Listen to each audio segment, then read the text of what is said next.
हम सभी आप लोग यहाँ माता नर्मदा की गोदी में बैठे हुए हैं, हाँ, जो गंगा की धारा के रूप में परिणत हैं और गुजरात में, और जहाँ तुम्हारा उद्गम स्थान से तुम चल करके आई हो अमरकंटक से, और यहाँ तो तुम्हारा लास्ट हो जाता है यहाँ करके, तो लोग परिक्रमा करते हैं तुम्हारी, हमेशा हमेशा परिक्रमा करते हैं। तो हे माता, जैसे आपने नर्मदा के माने स्वयं के अपने भाग को तुमने बदल दिया, कौशिक गोत्री ब्राह्मण के भाग को बदल दिया और जनजीवों का तुम कल्याण करने वाली हो, तो हे मातेश्वरी, मेरे भी भाग्य में जो भी दुर्घटनाएं घटित होने वाली हों उनको भी बदलें, और हम कहीं संसार के दुर्विष्णों में ना कहीं भ्रमित हो जाएं, कहीं आपको कहीं भूल न जाएं। तो हे माता रानी, हमें ऐसा शुभ आशीष बात प्रदान करती रहें, जिससे कि हम तुम्हारी गोदी में यहाँ जैसे आज बैठे हुए हैं ऐसे ही फिर भी आकर के बैठे तुम्हारे दर्शन करें, तो मेरे जीवन को तुम मंगलमय बनाती रहो और हमेशा तुम्हारे हम दर्शनों को करते रहें।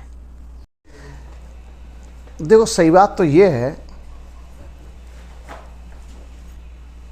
कभी कभी लोगों का ये मानना है या ये मान्यता है कि जैसा ब्रह्मा जी ने मेरे भाग्य में लिख दिया हमको वो भोगना पड़ेगा। नहीं, भले ही ब्रह्मा जी ने लिख दिया, लेकिन कर्म से आप अपने भाग्य को भी बदल देते हैं। लिखा हुआ कुछ है और कुछ मुझे भोगने के लिए मिलेगा। तुलसी बाबा ने एक चौपाई लिखी, मंत्र महामणि विषय ब्याल के, मेटत कठिन कुअंक भाल के। एक तपस्या में, एक कर्म में, एक निष्ठा में, एक आस्था में बहुत बड़ी शक्ति है।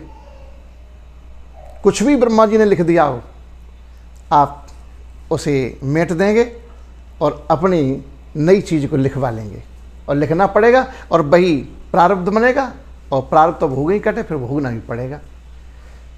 कहने का पर्याय एक सीधी सी बात है कि देखो, नर्मदा के भाग में ये लिखा हुआ था कि तुम्हें अंधा पति मिलेगा, कोड़ी पति मिलेगा, ये लिखा हुआ था। नारद बाबा से उन्होंने पूछा तो नारद जी ने भी उनको बता दिया। इधर क्या हुआ कि नर्मदा ने उन सारी चीजों को बदल दिया, सब कुछ कर लिया। देखो, एक कर्म के आधार पे नर्मदा एक दिन एक सभा में गई हुई थी, विद्वानों की सभा बैठी हुई थी।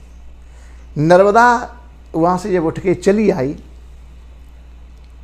तो जिस जगह पे नर्मदा बैठी हुई थी, क्योंकि नर्मदा ने शादी तो की नहीं, उसे ये ज्ञात था कि मुझे अंधा पति मिलेगा, कोड़ी पति मिलेगा, तो हम क्यों शादी करें, तो ऐसे ही हम अपने जीवन को व्यतीत करें। तो जब वहाँ से चली आई तो वहाँ के विद्वत जनों ने नर्मदा का बहुत बड़ा अपमान किया। अब वो अपमान क्या था कि जिस जगह नर्मदा बैठी थी उस मिट्टी को खुदवाया, दूसरी जगह डलवाया, और वहाँ पे दूसरी मिट्टी डलवाई, गाय के गोबर से लिपवाया गया और गंगा जल का छिड़काव कराया गया।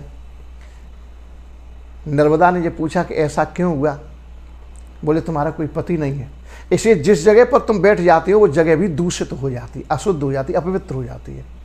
तो नर्मदा ने ये विचार किया कि चलो हम विवाह करेंगे। शाम को उसने ये संकल्प लिया कि कल सवेरे सवेरे मेरी आंखों के सामने जो पहली बार पड़ेगा प्राणी, और उसी को ही मैं अपना पति बनाऊंगी। संकल्प ले लिया। एक कौशिक गोत्री ब्राह्मण थे, तो उन कौशिक गोत्री ब्राह्मण को ये सूचना मिली कि नर्मदा ने ये संकल्प ले लिया। तो उनके नेत्र भी नहीं थे, अंधे थे, शरीर में कोढ़ भी था। विचार किया चलो हम ही नर्मदा के दरवाजे पे पहुंच जाए, सवेरे सवेरे देखेगी, हमें पति बनाएगी तो मेरी सेवा तब भी होगी। कौशिक गोत्री ब्राह्मण आए और नर्मदा के दरवाजे पे आकर के बैठ गए।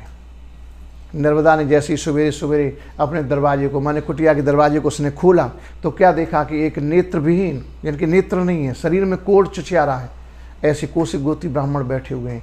नर्मदा ने कहा मैंने तो संकल्प लिया था।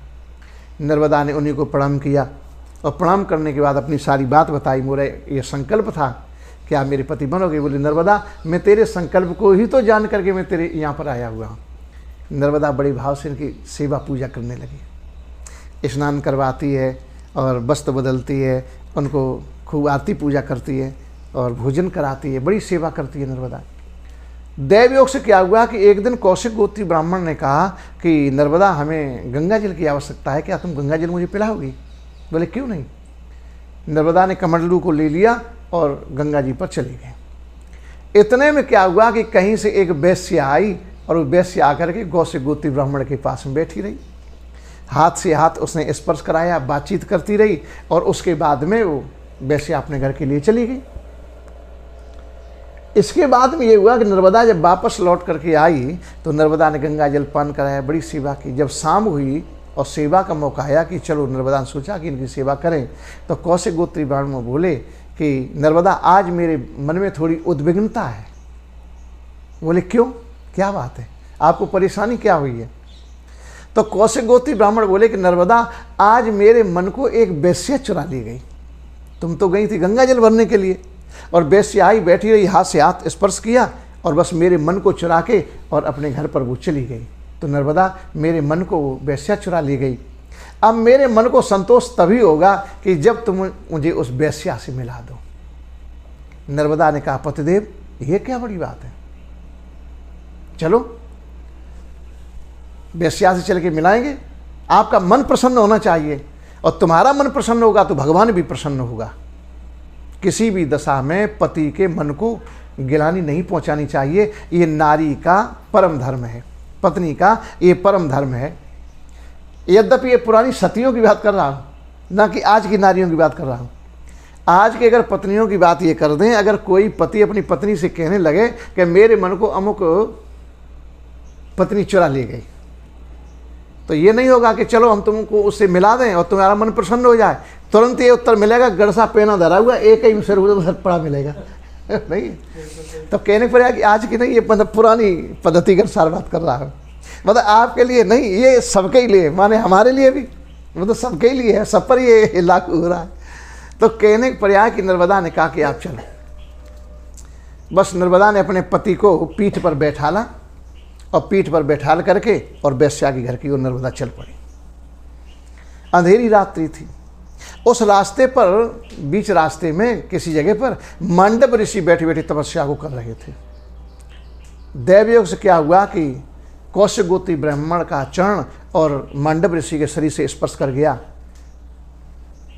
एकदम मांडव ऋषि को क्रोध आया, यहाँ पर ये कौन निर्दयी प्राणी है जो मैं तपस्या में लीन था और मेरे शरीर से स्पर्श किया, मेरी समाधि को तोड़वा दिया। मैं ऐसे उस प्राणी को अभिशाप करता हूं कि सूर्य सवेरे उदय होते होते ही उस प्राणी की मृत्यु हो जाएगी। नर्मदा ने कहा, मेरे शरीर से तो स्पर्श हुआ नहीं है। कौशिक गोत्री ब्राह्मण से पूछा तो कौशिक गोत्री ब्राह्मण बोले कि नर्मदा, मेरा पैर महात्मा के शरीर से स्पर्श कर गया। तो नर्मदा ने कौशिक गोत्री ब्राह्मण को ही बैठाला और मांडव ऋषि के चरणों में सिर झुका करके प्रणाम किया और प्रार्थना की कि हे महाराज, हमारे ये पति हैं, अंधे हैं और शरीर में भी कोढ़ है। आज इनके मन को एक वैश्या चुरा करके लेके चली गई, तो अपने पति के मन को प्रसन्न करने के लिए और हम वैश्या के घर पर लेकर के जा रहे थे। इनको तीर्थ कराने के लिए जा रहे थे कि जब ये वहाँ पर जाके तीर्थ कर लेंगे, इनका मन प्रसन्न हो जाएगा तो भगवान हम पर प्रसन्न होंगे। आप मेरे पति को ऐसा अभिशाप मत करिए, हमने बड़े दुखों में अपने पति को पाया है, आप क्षमा कर दीजिए। मांडव ऋषि बोले, नहीं, मैंने जो कह दिया सो कह दिया कि सूर्योदय होते होते उसकी मृत्यु हो जाएगी। नर्मदा बहुत रोई, गिड़गिड़ाई, सब कुछ प्रार्थना की, लेकिन मांडव ऋषि ने नहीं प्रार्थना को स्वीकार किया। मांडव ऋषि ने कहा, नहीं, सवेरा होते होते, सूर्य के उदय होते होते तेरे पति की मृत्यु हो जाएगी। तो नर्मदा ने कहा कि सूर्य उदय होने पर ही मेरे पति की मृत्यु होगी। बोले, हाँ, सूर्य उदय होने पर ही तेरे पति की मृत्यु होगी। तो नर्मदा ने कहा, तो जाओ, कल सूर्योदय होगा ही नहीं, अब सूर्योदय ही नहीं होगा, क्योंकि मैं अपने पति को मरने नहीं दूंगी। नर्मदा वापस लौट करके चली आई। सूर्योदय ही नहीं हुआ। जब सूर्य नहीं उदय हुआ, सवेरा ही नहीं हुआ, अब तो खलबली मच गई। देवताओं में, पशु में, पक्षियों में, मानवों में, सब में, तीनों लोकों में हड़बड़ी मच गई। सूर्य उदय क्यों नहीं हुआ? अब सूर्य ना उदय होने पर देवताओं के सामने संकट किया कि सवेरा होगा नहीं, यज्ञ होगा नहीं। जब यज्ञ होगा नहीं तो हमें भोजन कहाँ से मिलेगा? क्योंकि देवताओं को भोजन मिलता है यज्ञ से। जो यज्ञ में हम सामग्री होमते हैं, उसी के वो गंध को लेते हैं। घ्राणों सम्मुख को वे हमेशा गंध को ग्रहण करते हैं। कहने के पर यहाँ खाते नहीं हैं, सिर्फ गंध लेते हैं। और गंध का ही एक आशय होता है कि जैसे मान लो चाहे हनुमान जी महाराज को मान लो, बात कर लो फिर हम, अच्छा, चाहे हनुमान जी महाराज को मान लो, चाहे राधा कृष्ण जी को मान लीजिए, चाहे राम सीता जी को मान लीजिए, चाहे भोले बाबा और पार्वती भैया को मान लो, चाहे किसी भी देवी देवता को मान लो, किसी भी देवी देवता को, तो जब हम आप भोग लगाते हैं तो भोग को पाते नहीं हैं, पाते तो हम आप हैं, लेकिन वो क्या लेते हैं? गंध। तो एक पुराणोक्त मंत्र है कि जब हम भोग लगाते हैं तो ये मंत्र बोला करते हैं कि तुदीयम वस्तु गोविंदम तुभ्यमेव समर्पये घ्राणो समको भूता प्रसीदाम परमेश्वरा। ये तो पुराण का मंत्र है, पुराण का मंत्र है, माने पुराण के मंत्र अलग हैं और वेद के मंत्र अलग हैं। कि जैसे वेद का मंत्र होता है ओम नाभ्या आसीदंत शीशोधो हो, कहने का पर्याय ये वेदांत का मंत्र है। तो कहने का पर्याय कि इसका अर्थ होता है मंत्र का कि तुदीयम वस्तु गोविंदम, हे प्रभु ये जो भोजन आप दे रहे हैं, जो वस्तु ये तुमने दी है, ये दी हुई तो तुम्हारी ही है, तुदीयम वस्तु गोविंदम, तुमने ही ये मुझे दी है। लेकिन अब हम क्या करते हैं? भोजन पान करने से पहले भगवान को याद करते हैं कि हमने वो चीज़ भगवान के सामने रखी, समर्पित की, और ये कह रहे हैं कि हे प्रभु तुदीयम वस्तु गोविंदम तुभ्यमेव समर्पये, हे प्रभु ये तुम्हारी दी हुई वस्तु है और तुभ्यमेव समर्पये, हम तुम्ही को समर्पण कर रहे हैं। लेकिन आप करोगे क्या प्रभु? देखो अपनी बात कह रहा है मानव, स्वार्थी तो है ही, तो इसीलिए स्वार्थी कहा गया। तो वो अपनी बात कह रहा है, और वो क्या कह रहा है कि घ्राणो सम्मुखो भूत्वा, प्रभु आप अपनी नासिका के द्वारा और इसकी गंध को ले लेना, खाना नहीं, खाएंगे तो हम, तुम क्या करोगे? घ्राणो सम्मुखो भूत्वा, मतलब नाक के द्वारा और इसकी गंध को तुम सिर्फ ले लीजिए और प्रसीदाम परमेश्वरा, मेरे लिए इसे प्रसाद बना दीजिए, मेरे लिए प्रसाद बना दीजिए। तो पाया करते हैं। तो कहने का पर्याय कि अब देवताओं के सामने समस्या खड़ी होगी कि जब यज्ञ नहीं हो रहे हैं, और जब यज्ञ नहीं होंगे तो उनको भोजन कहाँ से मिलेगा? अब जब देवताओं को भोजन नहीं मिलेगा तो वो तुम्हारी मदद नहीं करेंगे। क्या मदद नहीं करेंगे? कि जब सूर्य उदय नहीं होगा और देवता प्रसन्न नहीं होंगे, माने यज्ञ से ये धुआं जो जाता है वायुमंडल में, ये बादल बनाता है, और जब बादल बनाता है तो बादल जल को बरसाया करते हैं। तो अब जब बादल नहीं बनेंगे, बरसात नहीं होगी, बरसात नहीं होगी तो अनाज पैदा नहीं होगा, तो हम खाएंगे क्या? घास फूस उत्पन्न नहीं होगी, ये जीव जंतु वगैरह क्या खाएंगे? तो कहने का पर्याय बहुत सारी समस्याएं खड़ी हो जाती हैं। तो अब तो सब समस्याएं खड़ी हो गई। उस समय देवता सभी दौड़ दौड़ करके भगवान की शरण में पहुँचे और प्रार्थना करने लगे, प्रभु त्राई माम पाई माम, हम आपकी शरण में आए हुए हैं, आप मेरी रक्षा करो, रक्षा करो। भगवान बोले बात क्या है? सारी बात बताई। मांडव ऋषि ने अभिशाप कर दिया, नर्मदा ने कह दिया सूर्योदय ही ना हो, अब सूर्योदय हो ही नहीं रहा है, हम सभी लोग मरी जा रहे हैं, आप रक्षा करो। भगवान बोले तो नर्मदा अब कैसे सूर्योदय करे? अगर सूर्योदय होगा तो उसके पति की मृत्यु हो जाएगी। तो बोले प्रभु कोई उपाय मुझे बताओ। बोले उपाय तो एक है, सूर्योदय हो जाएगा। बोले क्या? बोले उपाय ये है कि तुम सभी देवता आदि मिल करके और चित्रकूट में जाओ, जहाँ पर यादवों की पूर्वजन, जहाँ पर यादवों की माँ अनसुईया इस समय निवास कर रही है, अनसुईया को जाकर के प्रसन्न करो। कभी कभी लोग पूछ देते हैं, एक बड़ी अच्छी बात है, भगवान नारायण की नाभि से चला कमल, कमल पर ब्रह्मा की उत्पत्ति हुई, ब्रह्मा के नेत्र से अत्रि महाराज की उत्पत्ति हुई, और अत्रि महाराज की पत्नी थी अनसुईया, अत्रि महाराज की पत्नी थी अनसुईया।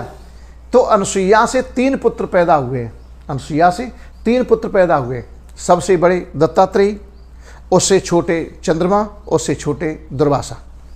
दत्तात्रेय भगवान विष्णु का प्राकट्य था, भगवान विष्णु का अवतार था। चंद्रमा ब्रह्मा का अवतार था, और दुर्वासा भोले बाबा का अवतार था। दत्तात्रेय और दुर्वासा का वंश नहीं चला, चंद्रमा का वंश चला। चंद्रमा के ही वंश में आगे चल करके अयात उत्पन्न हुए, अयात के यदु हुए, और यदु के वंश में भूतभावन भगवान श्याम सुंदर ने अवतार को धारण किया। तो अगर यादवों से कोई पूछता है कि ये बताइए कि तुम्हारा गोत्र क्या है, तो जो यहाँ की कुरियाँ हैं वो तो हम आप बता ही देते हैं कि हमारी कुरी ये है, हमारी ये है, मतलब जो ये घर के यहाँ चल रहे हैं कि ये कौन के ये खरा हैं, ये कौन के ये धर्मेले हैं, ये कौन है कि ये कुर्रिया हैं, ये कौन, आपका गोत्र क्या है?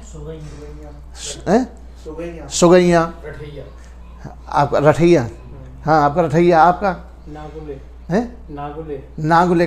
तो कहने जैसे मेरा धर्मेले है, मेरा गोत्र धर्मेले है, तो कहने का पर्याय आपका क्या है?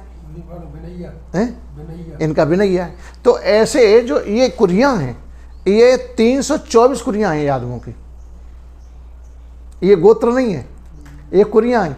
ये पितरों के नाम से ये गोत्र बनते चले गए, माने उनसे जो आगे कुरी चली और बस भाई हमारा आपका गोत्र बन गया, ये हुआ। तो कहने का पर्याय ये है कि ये कुरियाँ हैं, लेकिन मुख्य गोत्र क्या है? अगर कोई पूछता है कि मेरा गोत्र क्या है, तो आपको ये बताना पड़ेगा मेरा गोत्र अत्रि है।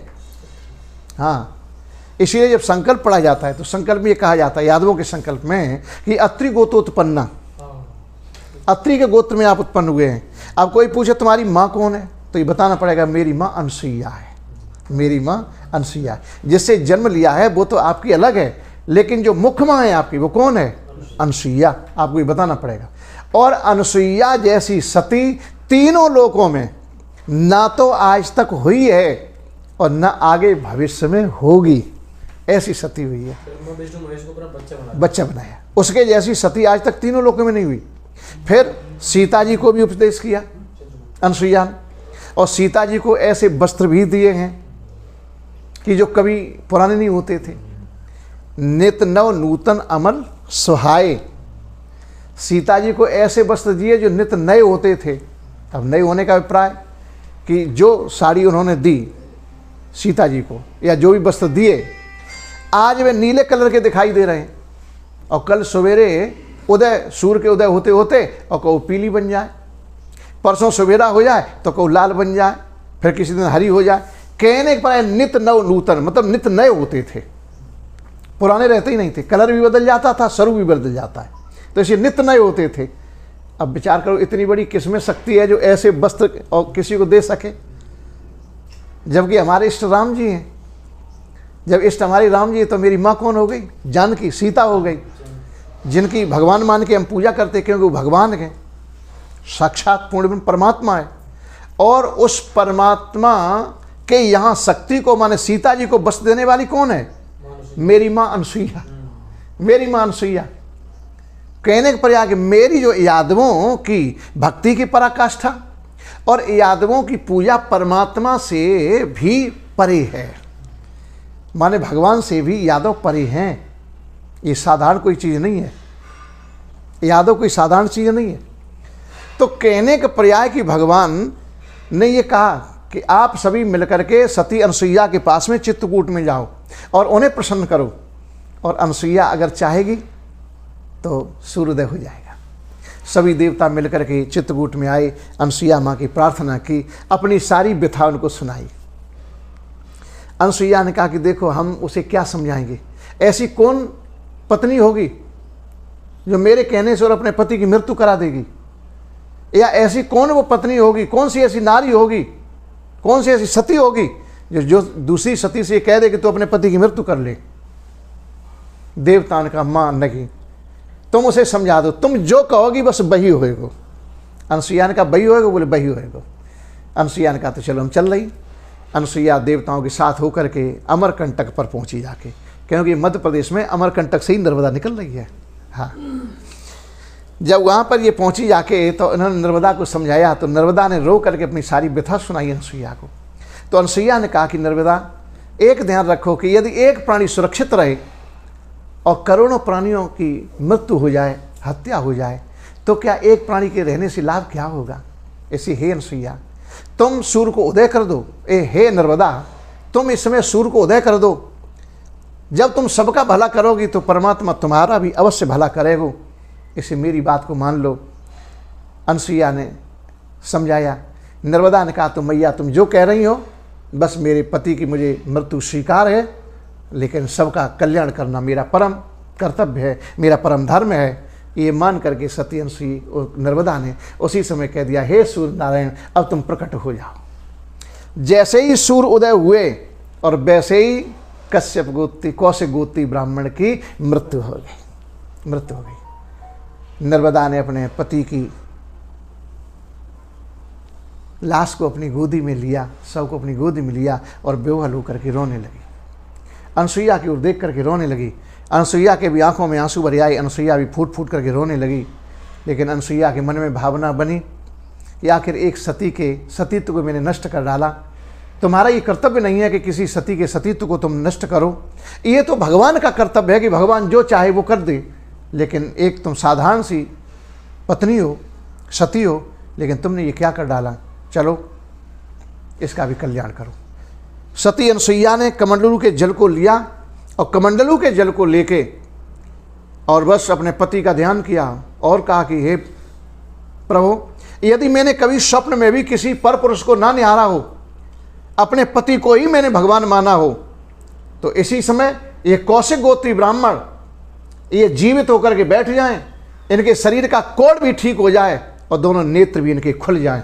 ये कह करके जैसे ही जल और उन कौशिक गोत्री ब्राह्मण के ऊपर मारा, या उसी समय कौशिक गोत्री ब्राह्मण जीवित होकर के बैठ गए। शरीर का कोढ़ भी ठीक हो गया और उनके नेत्र भी दोनों खुल गए, नेत्र भी दोनों खुल गए।